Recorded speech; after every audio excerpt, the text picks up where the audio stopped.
Dillon! You son of a bitch. Carl Weathers, Apollo Creed. A symbol of muscle, a face of steel, a heart of gold. He once strode shoulder to shoulder with Stallone, locked hands and flexed muscles with Schwarzenegger.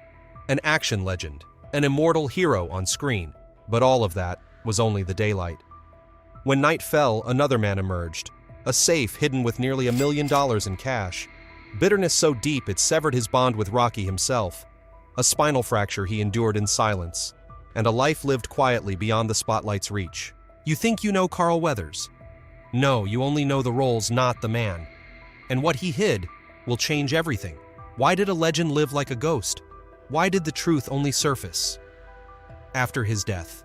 Are you ready to see the real Carl Weathers? Before diving into the secrets that could shake the familiar image of Carl Weathers, we need to look back at the journey he took. Because we cannot understand what he hid without first understanding who he once was. From the football field to the silver screen, from a young black man born in New Orleans to a Hollywood action legend, every step he took laid the foundation for the truths later buried in silence. Let's begin where it all started. The nameless child from the poor neighborhood, Carl Weathers, was born in 1948 into a working-class family with 8 siblings. His childhood was a constant struggle between scarcity and hope. And from a very young age, he understood one truth: either rise above or disappear. No one gave him a chance. He had to create it himself. The first opportunity came through sports. With his strong physique and iron will, Weathers quickly became a football phenomenon at Long Beach Polytechnic High School. Thanks to his talent, he earned an athletic scholarship and attended Long Beach City College, then San Diego State University, where he was not only a key football player, but also graduated with a degree in theater. A rare combination, but one that foreshadowed the path ahead. In 1970, Carl Weathers officially entered the NFL wearing the jersey of the legendary Oakland Raiders. For 2 seasons, he played on defense, not the brightest star, but enough to make his mark. When he was cut from the main roster in 1971, he didn't give up. Instead, he moved to Canada and played 3 years for the BC Lions in the CFL. Yet at the peak of his athletic career, he made a shocking decision to retire from football and pursue acting full-time.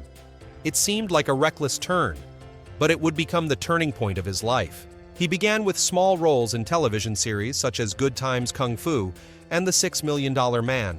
Though his screen time was short, Carl Weathers stood out thanks to his imposing build, deep voice, and calm, confident demeanor. By 1976, opportunity struck. A low-budget boxing film written by Sylvester Stallone, Rocky, was looking for someone to play the champion Apollo Creed, a character inspired by Muhammad Ali, proud, intelligent, and sharp. Weathers walked into the audition room and bluntly told Stallone his acting wasn't convincing right to his face. Everyone thought he'd blown his chance, but that audacity was exactly what Stallone was looking for. Carl Weathers got the role, and the world learned his name.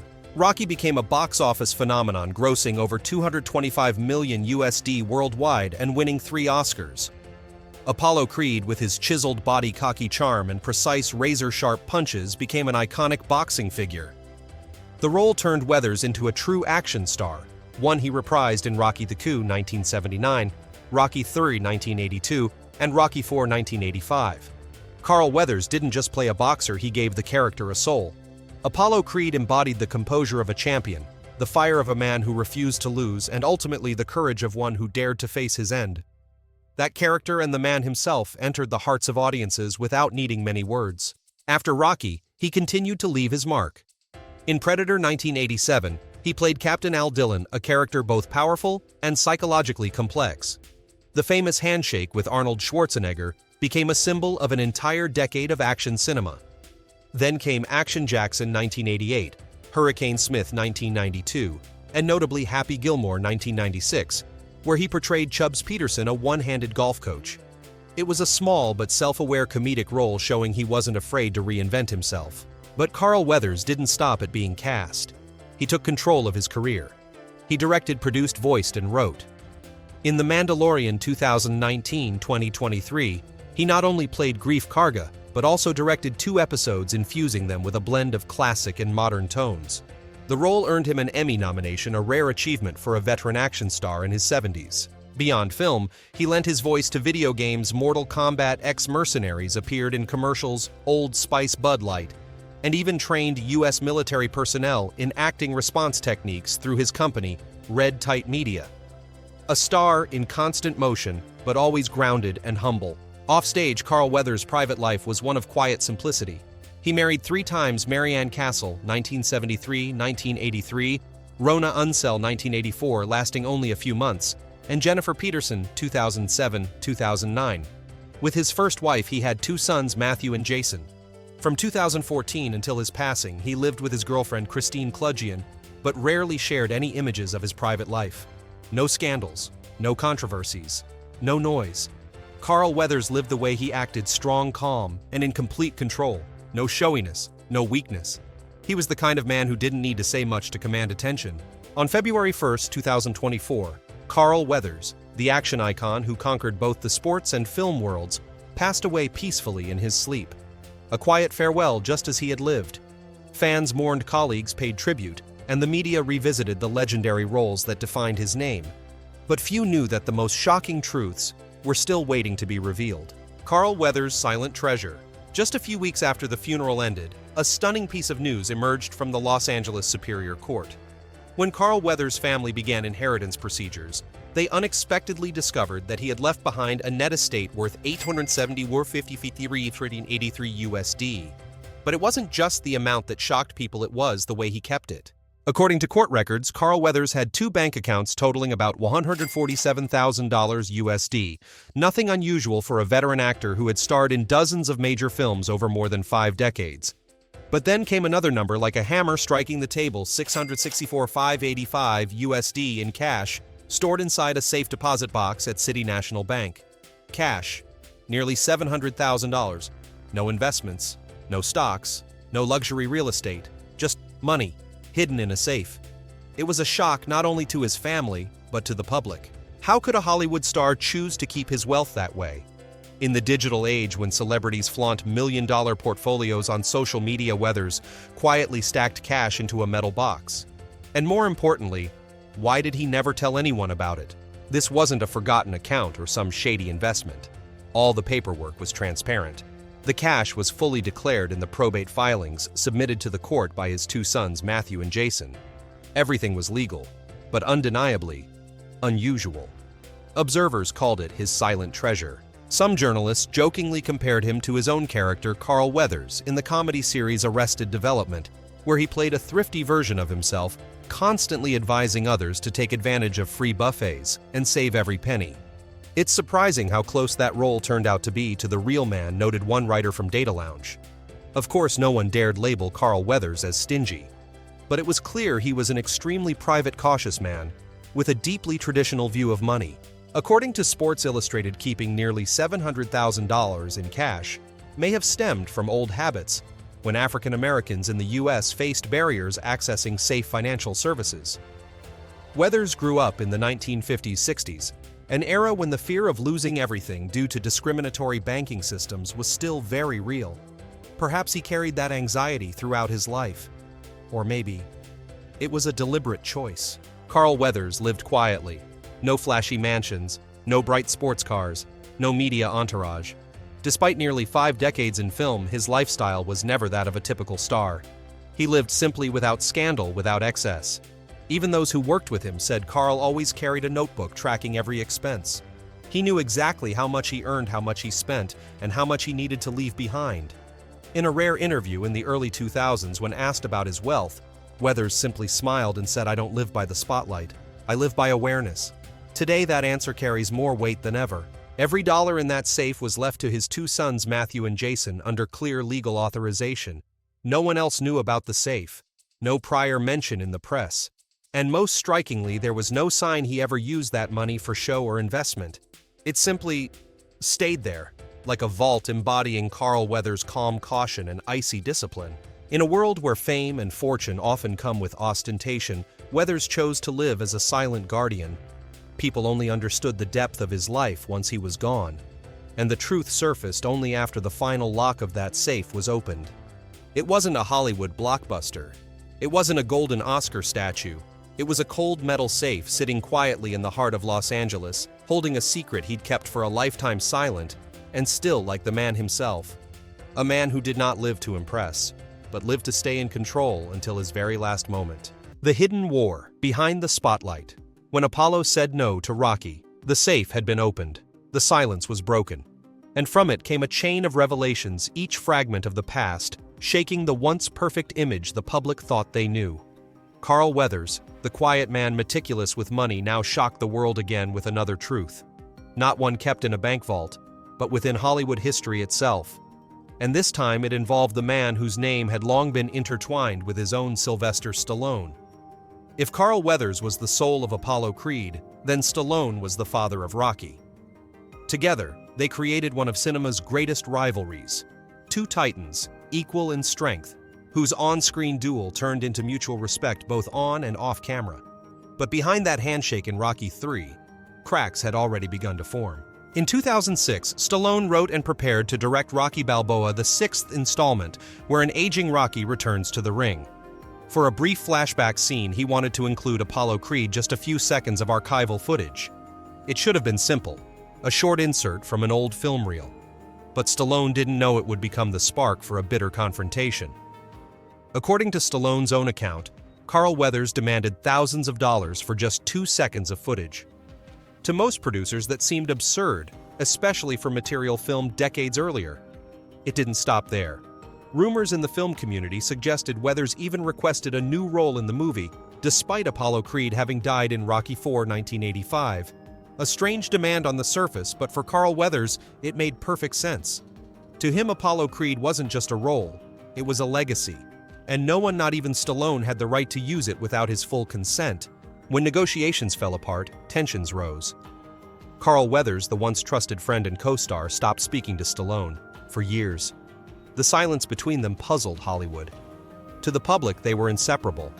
But behind the cameras, a cold war raged, not with fists, but with contracts and pride. Stallone eventually had to abandon the idea of using the original Apollo footage in Rocky Balboa. Instead, he hired an actor resembling Weathers to recreate the flashback, a move many described as reluctant and painful. Few had ever dared to say no to Stallone at the height of his career. But Weathers did. He didn't compromise, didn't lower his fee, didn't bargain. He protected Apollo's image as if it were his own flesh and blood, untouchable. An insider from the production team later revealed Carl didn't do it for money. He did it for principle. That was his character. It was his proudest achievement. He didn't want it used as a prop for someone else's script. And indeed, looking back at Apollo Creed's role, it's not hard to see why he felt so strongly. Apollo wasn't just a boxer. He was a symbol of pride, elegance, power, and dignity. It was Apollo, not Rocky, who gave an unknown fighter a shot at the world title. It was Apollo who set the foundation for the saga itself. And it was Apollo who, in Rocky IV, met his tragic end in the ring, not for fame, not for fortune, but for personal conviction. To hand over that legacy to someone else, even Stallone, was something Carl Weathers could never accept. It took nearly a decade for their friendship to heal. In Creed 2015, Weathers finally allowed archival images of Apollo to appear as part of the franchise's heritage. But by then, the once celebrated bond between the two men had already faded. What shocked fans most was this: people had always believed they were allies, cinematic soulmates. But behind the scenes, Carl Weathers was willing to say no, even to the man who had helped launch his career. Because he believed some values are not negotiable, and Apollo Creed was one of them. When Stallone himself revealed the story years later, it forever changed how people viewed Carl Weathers. The man, long described as kind and composed, was in truth a silent warrior, fiercely guarding his legacy with unwavering strength. Not in the ring, not under the camera lights, but in the quiet, unseen battles behind the scenes where there is no applause, only principles, pride, and the price of staying true to oneself. And that was the side of Carl Weathers few had ever seen. Behind the scenes of Predator and the silent rivalry. A handshake. Two massive arms, muscles flexing, veins bulging. And then boom, bicep met bicep as Carl Weathers and Arnold Schwarzenegger created one of the most iconic action moments in 1980s cinema. That opening scene in Predator 1987 might have looked simple, but in truth, it was a battle of wit, strength, and ego between two men who refused to be overshadowed. After the behind-the-scenes tension of Rocky Balboa, fans began to realize Carl Weathers wasn't just an actor. He was a man who fully understood the value of his image and would protect it to the smallest detail. And Predator was the perfect proof of that resolve. In John McTiernan's original script, the reunion between Dutch Arnold and Dylan Carl was straightforward. They shake hands and Dutch dominates, asserting power and authority from the start. But Weathers refused. According to crew members, he personally requested that the scene be rebalanced. The handshake couldn't just showcase Dutch's superiority, it had to be a clash of equals, at least for the first few seconds. Weathers wanted audiences to see that Dylan still had presence, even dominance, before yielding ground to his old friend. Arnold agreed but insisted on building up slowly. The result became legend, no dialogue. Just muscle tension and the sound of veins straining in silence, enough to be remembered for decades. Carl Weathers didn't talk much. He calculated, he directed, and he understood the power of image better than anyone. But that wasn't the end of the competition. During filming in the harsh jungles of Mexico, Weathers fought another battle, one no one else knew about. This time, it wasn't against a director or co-star, but against himself. To avoid being outshone by Arnold, the global bodybuilding icon, Weathers secretly designed his own punishing workout routine. Every morning before the crew arrived, he slipped into the gym at 4 a.m. No one saw him train. No one knew how much he lifted. No one witnessed the hours he spent pumping up before each scene. He hid it all. Years later, Carl admitted, "I didn't want anyone to see how hard I worked. I wanted them to believe it was natural, that it was just who I was. Arrogant, maybe. But it was really a psychological strategy." Weathers wasn't competing with muscle, he was competing with perception. By concealing his effort, he made others believe his strength was effortless. A flawless illusion. It wasn't just ambition, it was mastery of self-image, something he maintained his entire career. And in the midst of those intense shooting days, a new habit quietly entered Carl Weathers' life, one he would carry for years: cigars. Arnold Schwarzenegger, famous for lighting up cigars on set, often teased Weathers to just take a sniff for fun. At first, Carl laughed it off, but then, one puff, then another. Eventually, he began to savor them like a refined city gentleman. Midway through filming, Weathers returned to the US and came back to Mexico with an entire box of cigars. A crew member recalled he used to be the most disciplined guy on set, but once he started smoking, it was like he'd discovered a kind of rite of passage, as if a new chapter of his life had begun. An Apollo Creed, elegant, composed, dignified. A Dylan cool, assertive, fearless. But behind them stood Carl Weathers, competitive, secretive, and deeply human. No one imagined that a former athlete turned actor could fight so hard not to defeat others, but to ensure he never fell behind. Not loud like Arnold. Not explosive like Stallone. Carl Weathers chose to stand out through control. Alone in the gym at dawn. Alone negotiating a handshake scene. Alone keeping secrets about his body and his habits. He never shouted that he wanted to win, he simply built circumstances where losing was never an option. And that's what made him different. Not just an action star, not just an NFL player, but a warrior of quiet resolve, a man who understood the value of image down to every drop of sweat and every curl of cigar smoke. In the jungles of Predator, where everything seemed scripted, Weathers turned each scene into a real-life contest. And though audiences couldn't see it when the theater lights dimmed, they felt it. That was the power of a man who competed even when no one was watching. Silent injuries and on-screen sacrifice. The story of Carl Weathers isn't only about what he showed on screen, but about what he hid behind it. Behind Chubbs' steady smile. Behind Apollo's blazing eyes. Behind Dylan's rigid posture in Predator were wounds, unseen, no warnings, no complaints, no medical notes attached to his contracts. Carl Weathers carried into every set a kind of work ethic that bordered on self-destruction, and he kept it to himself as if revealing it would somehow cheapen its worth. In 1996, during the sports comedy, Happy Gilmore, audiences laughed when Chubbs Peterson, the one-handed golf coach, fell backward out a window. But behind that laugh was a painful truth. A bad landing broke two of Carl's vertebrae. No one knew. Because he said nothing. He didn't stop filming, didn't call for help, didn't go to the hospital. It was just him and the pain and one insane decision to keep going. Years later, when his back began to seize each night, he finally saw a doctor. X-rays revealed something unbelievable. The two fractured vertebrae had fused back together on their own. No brace, no surgery, no rest. A physician later described him as a survivor by pure animal instinct. There was nothing glamorous about it, just extraordinary resilience. When asked why, Weathers only said, "I'm tough. No drama, no excuses." That was it. No one could imagine that such a comedic scene had hidden such terrifying endurance. But for Carl Weathers, concealing pain wasn't heroism, it was standard practice. A code he'd written for himself early in his career and never broke. If a broken back was the injury he carried beneath his shirt, then broken teeth were the ones he wore on his face. In 1992, while filming Hurricane Smith, a high-speed chase went wrong. A seemingly harmless collision shattered one of his front teeth. Blood, shock, pain. The crew froze. Weathers didn't. He shouted not in pain but in anger, grabbed his jacket, face bleeding, and stormed to his car. He drove straight to the airport, flew back to the US, fixed his tooth, and returned to set a few days later. The director recalled Carl acted like it was just a scratch. To him, the body was a tool. If it broke, you fixed it. No whining, no delays, no disruption to others. And that's when people began to understand Carl Weathers didn't just play toughness, he embodied it. Not the loud, showy kind of strength. The old school kind, the grit of a man who endured silently unseen. No one saw him rubbing his back between takes. No one saw him flinch after that tooth cracked. No one saw him lose sleep from the crooked vertebrae that healed in the dark. All the audience saw was him upright, composed, precise in every frame. In an industry where pride often came with demands, Carl Weathers carried a discipline so quiet, it was almost dangerous. He sacrificed his body not for applause or validation, but because he believed a performance only had value when done with real muscle and real pain. No CGI, no stunt double, no fake tears. And perhaps that's why audiences believed him.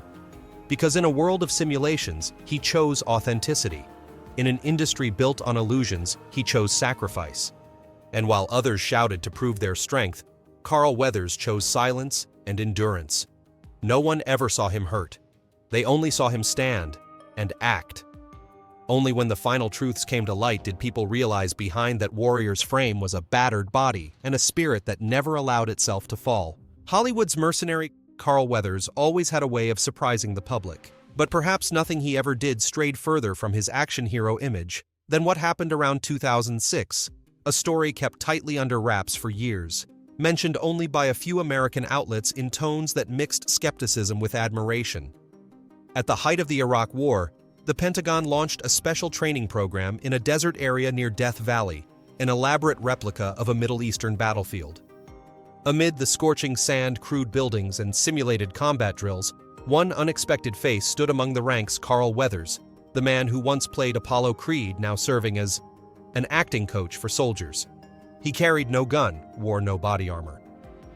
Weathers wasn't there as a soldier, but as an artist with a very specific mission to train battlefield actors, men assigned to portray enemy combatants in military simulations to make their reactions utterly convincing. They couldn't flinch awkwardly when a weapon was aimed at them. They couldn't smirk when shouted at. They couldn't perform like high school theater students. They had to be real. And to achieve that, the US military brought in Carl Weathers, not just a symbol of physical strength, but a master of action performance. According to a New York Times report, the training ground was designed like an occupied war zone model, houses, rubble-strewn streets, and controlled explosions that could erupt at any moment. Weathers, along with a group of Hollywood stunt performers, trained troops using acting techniques he had refined over 3 decades of battle films. It sounded bizarre, Hollywood training US soldiers, but it made sense. Accurate enemy reactions helped prepare troops psychologically for the chaos of real combat. And there in that desert outpost, Carl Weathers was the man who made the fake look as real as possible. He never bragged about it. There were no interviews, no patriotic headlines, no TV appearances. Weathers worked, contributed, and quietly left. To him, it wasn't a performance, it was an assignment. He had never worn a uniform, but now armed with the only weapon he ever needed, his craft, he helped real soldiers brace for what no one ever wants to face: a real war. Perhaps it was this strange chapter that reshaped Carl Weathers' legacy. No longer just the movie hero who fired guns on screen, he became an unexpected bridge between art and warfare, between the film set and the battlefield. A true Hollywood mercenary, not with bullets, but with skill, discipline, and the ability to pass it on. When the public finally learned of it, they were astonished. Apollo Creed, the proud champion; Chubbs Peterson, the comic mentor. And yet the same man had once stood in a desert war simulation teaching others how to die convincingly. That was no longer acting. It was something entirely different, a hidden fragment of Carl Weathers' life, where the spotlight was replaced by desert heat and military dust, where the Hollywood man became a quiet but vital part of America's preparation for war. And in that moment, the line between actor and hero within him became strangely, beautifully blurred. Behind the muscles was a very quiet man. Carl Weathers emerged from the shadows of the gym, from the pain of broken bones, from backstage rivalries in Hollywood, and even from simulated battlefields. But he never stepped out of his safest zone, his privacy. Perhaps the most unexpected thing about him, amid all the testosterone-fueled roles and the image of an unyielding hero, was his absolute silence about what was most personal: family, love, and faith. To the media, Carl Weathers was always a calm, composed gentleman, but also an enigma. No candid photos, no romantic scandals, no careless statements. And no one truly knew much about his marriages until his obituary was published in 2024. The truth was, Carl had been married 3 times. His first marriage to Mary Ann Castle lasted from 1973 to 1983, the same decade he skyrocketed to fame as Apollo Creed. From that marriage came 2 sons, Matthew and Jason, both of whom lived entirely outside the spotlight, never appearing at public events or in the press. His second marriage to Rona Unseld was fleeting, held in 1984 and over within months. No reasons given, no comments made. It ended so quietly that the media barely had time to ask questions. The third came later in 2007 when he married Jennifer Peterson. But that too ended in 2010 in the same silent manner that defined his life. 3 marriages, 3 separations, 2 sons, and almost none of it ever escaped into the public sphere. He lived as though his private life was either irrelevant to his fame or something worth guarding at all costs. After his final divorce, Carl Weathers never remarried.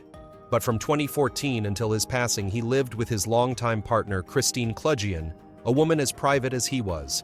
No red carpet photos, no televised declarations of love, just a quiet, steady companionship that lasted a decade like him, unwavering and calm. For the public, discovering that Carl Weathers had 3 ex-wives was a small shock, not because of scandal, but because no one ever knew. His silence wasn't shyness, it was conviction. He simply never saw a reason to speak, and that was the strange beauty of him. The quieter he was, the deeper he seemed. That depth revealed itself most clearly through one subtle detail, a rare glimpse into Weathers' inner world, the hashtag #BePeace. On the social platform X, formerly Twitter, Weathers often ended his posts with that phrase, not as a slogan, not as a rallying cry, but as a gentle whisper: "Be what you want to see in the world, be peace." While his on-screen image was all fists, muscles, and confrontation, those 2 words felt like a soft echo from another Carl Weathers, the one who sought to live lightly, live kindly, and live without harming anyone. Perhaps that was the man behind Apollo Creed, behind Dylan, behind all the glory. If this story made you see Carl Weathers differently, don't forget to like, comment, and subscribe. There are still more behind-the-scenes secrets waiting to be revealed. All data, analysis, and commentary in this video are presented based on information available at the time of production.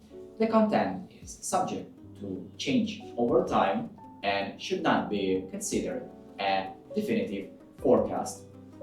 There is still so much more to explore: stories of resilience, legacy, and truth.